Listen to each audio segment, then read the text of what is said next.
नमस्कार. आपण पाहत आहात अशोक वार्ता न्यूज लाईन मराठी. आषाढी एकादशीच्या पार्श्वभूमीवर एक भक्तिमय आणि आनंदाची बातमी समोर आली आहे.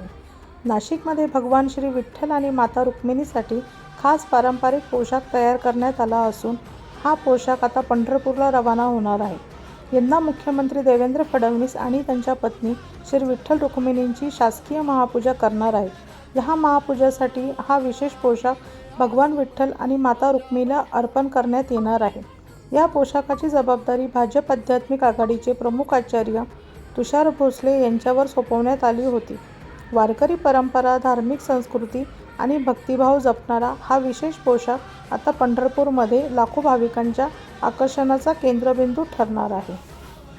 महाराष्ट्राचं आराध्य दैवत असलेल्या पांडुरंग आणि रुक्मिणी मातेच्या महापूजेसाठी मुख्यमंत्री माननीय देवेंद्रजी फडणवीस हे सपत्नीक एकादशीला पंढरपूरला येणार आहेत आणि त्याचकरिता माननीय मुख्यमंत्र्यांनी खास वस्त्र रुक्मिणी माता आणि पांडुरंग भगवानासाठी तयार करून घेतले.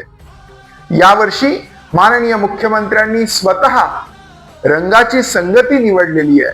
लाल रंग आणि केसरी रंग याचा कॉम्बिनेशन असलेला पोशाख पांडुरंग आणि रुक्मिणी मातेसाठी तयार करण्यात आलेला आहे. भरजरीत अशा रेशमी वस्त्रांची निवड या वर्षीच्या पोशाखाकरता करण्यात आली आहे आणि हीच सगळी वस्त्र घेऊन आम्ही आज पंढरपूरला रवाना होतो.